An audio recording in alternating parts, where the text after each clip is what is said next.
Bueno, buenas noches. Nos encontramos en la Universidad La Gran Colombia. Vamos a revisar unos ensayos realizados en la asignatura de Patologías y Rehabilitación de Infraestructura.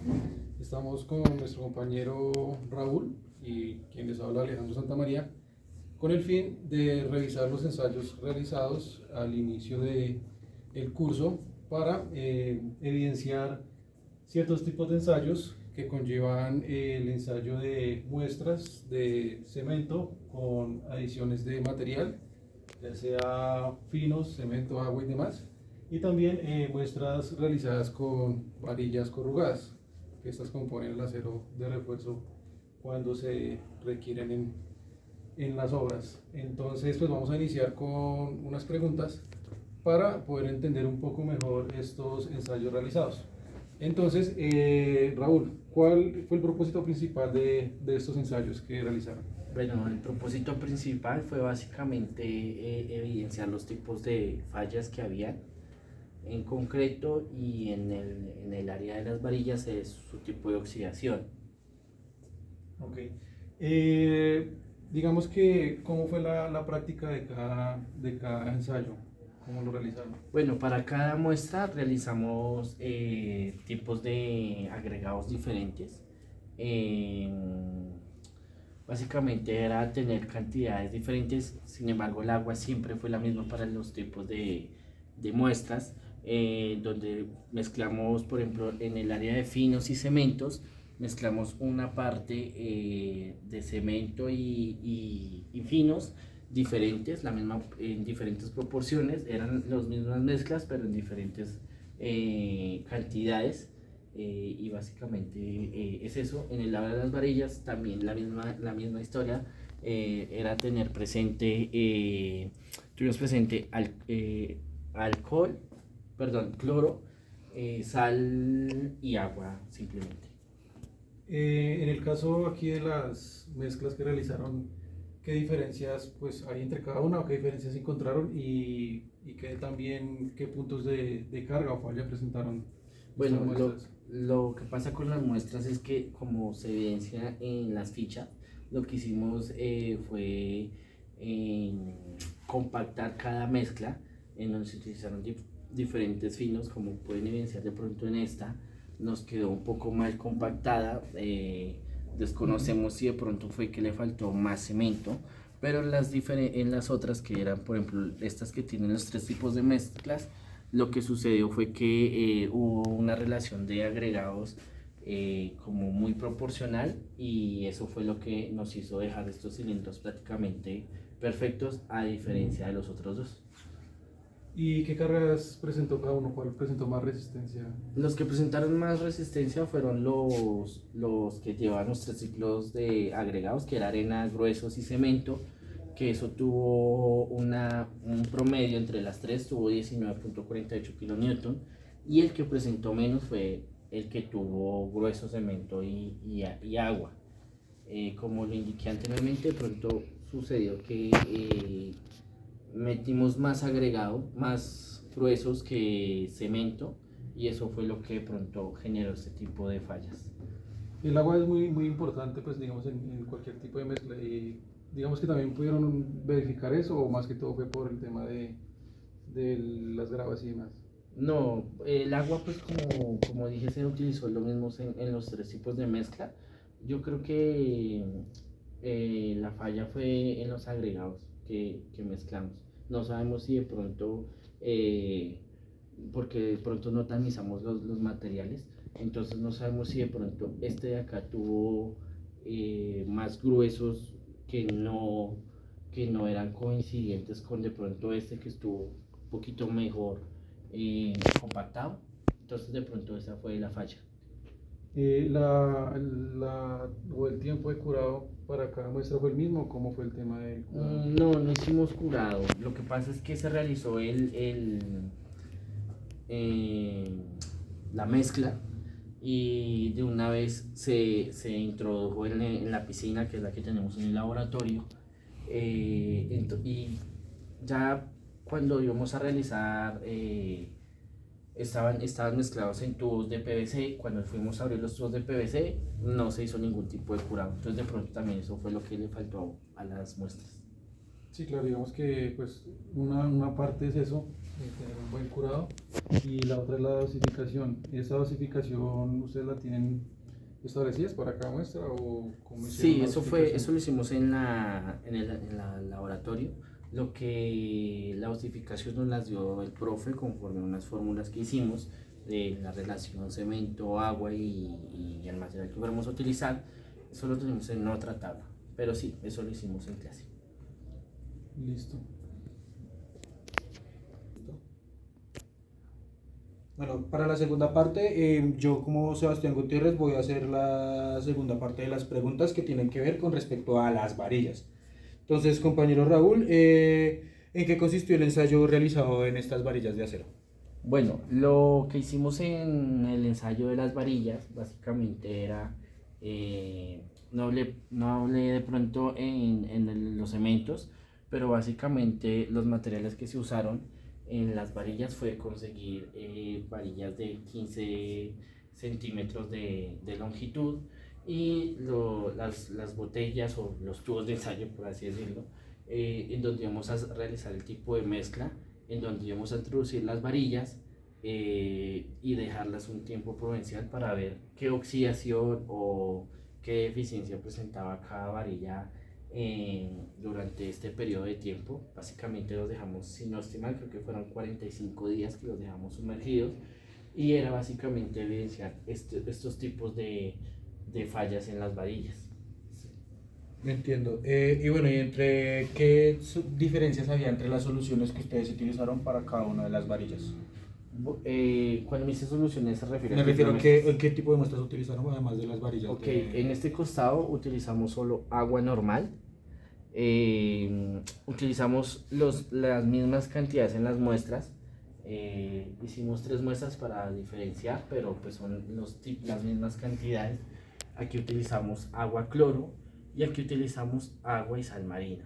Lo ideal es que se mezclara cada una. Cada una de las muestras hicimos un breve giro en las botellas y posterior a ello introdujimos las varillas. Entiendo. Me comenta que ustedes duraron 45 días dentro de este material, ¿sí? O Sí. esta sustancia, ¿cierto? Sí. ¿Qué cambios ustedes alcanzaron a observar dentro de las varillas en cada una de las sustancias? Bueno, cuando retiramos las muestras de las botellas, básicamente lo que evidenciamos fue oxidaciones más pronunciadas en unas que otras. Lo que se hizo fue, no, lo otro que se evidenció fue también como desprendimientos de la misma varilla, como por así decirlo, polvillo de cada varilla, en unas más que otras, como lo ven de pronto en la relación agua normal. Se evidenció mucha oxidación y este tipo de oxidación lo que generó fue un desprendimiento, al igual que en el de agua y sal marina. También hay que aclarar que de pronto las varillas no eran nuevas, ¿sí? Se consiguieron, yo trabajo en obra y se consiguieron allá, ya hicimos los cortes, de pronto también ya presentaba un poquito de suciedad, entonces de pronto se varía un poco ese tipo de condiciones en el que estaba expuesta la varilla. Entiendo. Dado pues lo que usted me comenta, ¿usted qué pensaría que tiene que ver la oxidación con respecto en las estructuras metálicas directamente con este pedazo de ejercicio que ustedes hicieron? O sea, ¿qué pueden entender con respecto a la oxidación en las estructuras?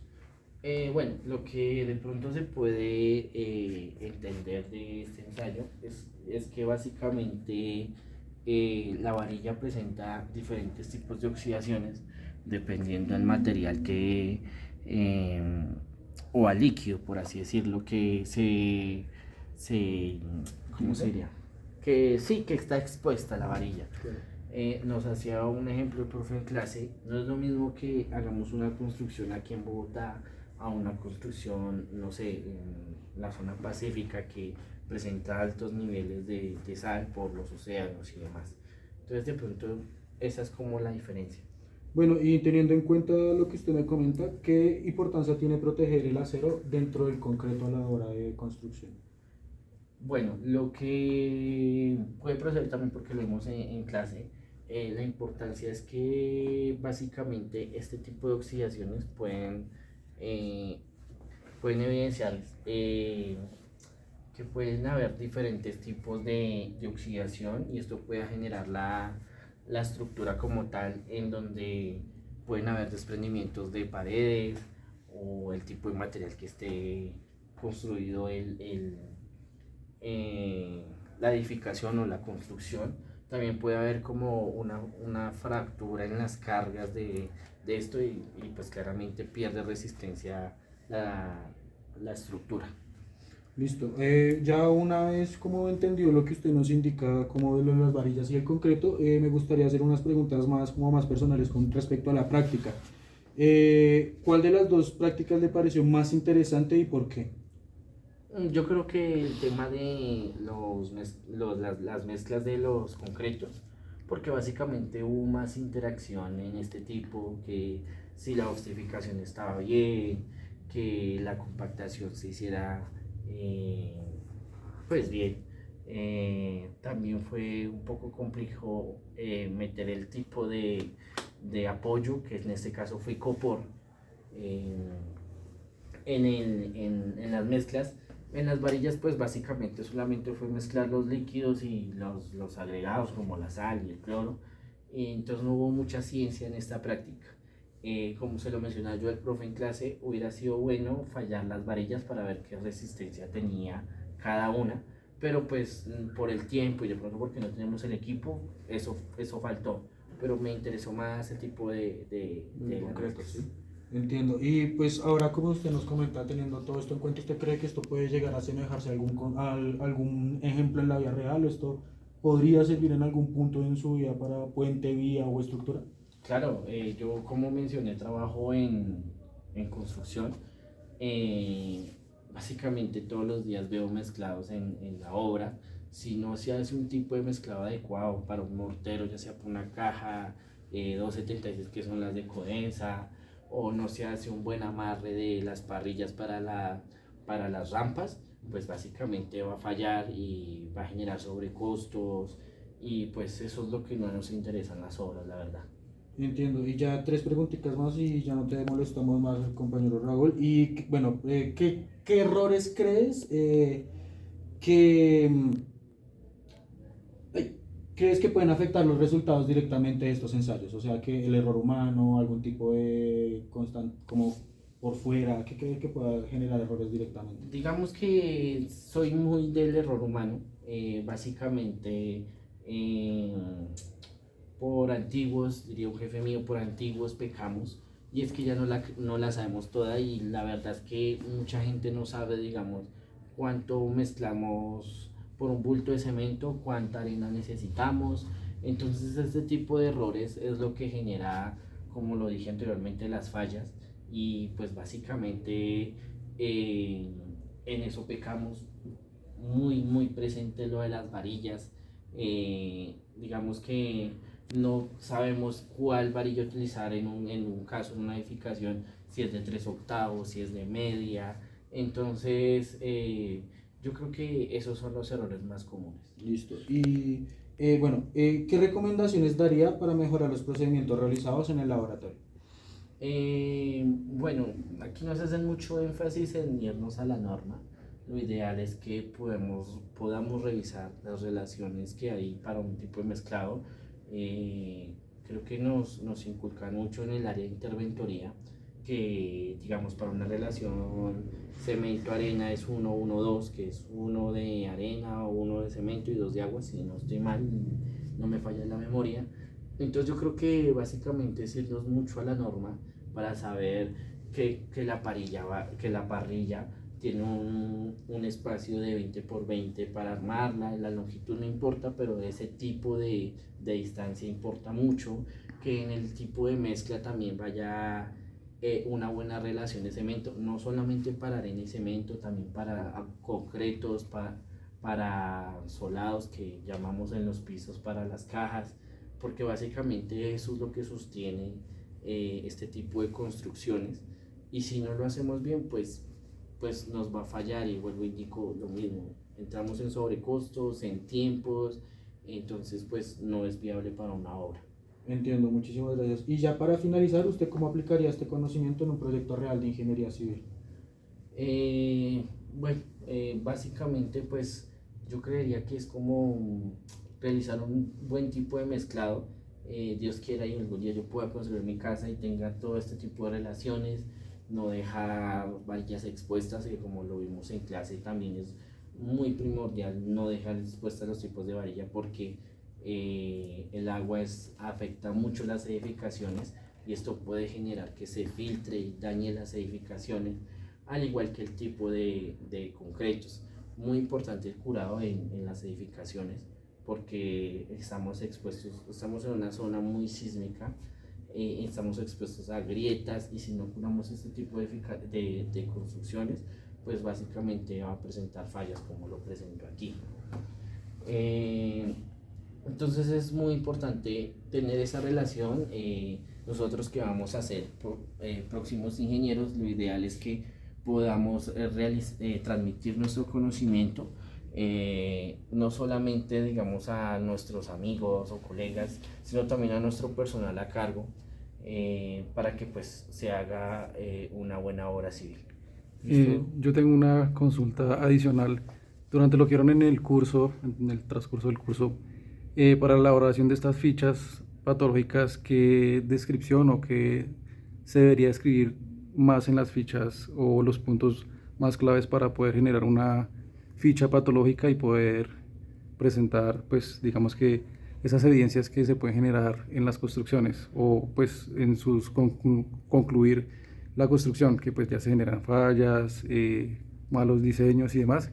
¿Qué puntos se toman muy en cuenta para poder describir y elaborar las fichas? Bueno, el tema de las fichas es algo muy complejo porque se necesitan muchas imágenes para evidenciar el tipo de ficha, pero también tener muy presente el tamaño de la patología, ¿sí? Ya sea el grosor de la, de la grieta o fisura. Eso es muy importante, tener presente la ubicación de donde es. Esto con el fin de pronto de revisar un tipo de falla muy grande. Me explico, en una edificación donde digamos la fisura sea una columna, es muy importante que se resalte el tipo de ubicación para saber si es algo más a fondo, si hay algo que más que tratar, ya sea por una varilla que ya está oxidada o que está presentando, hasta me olvidó el nombre, carbonatación. Entonces, en este tipo de fichas también se puede evidenciar la ubicación, el tipo de falla, qué tipo de falla presenta, ya sea biológica, ya sea estructural o ya sea química, que es muy importante verificar eso, y tener presente qué se puede concluir. Listo, compañero. Muchas gracias por explicarnos todo este proceso que realizaron en estos ensayos y pues es muy importante para nosotros poder captar esta información, ya que pues esto lo podemos llevar a cabo en nuestra experiencia. Entonces pues muchas gracias por esta información.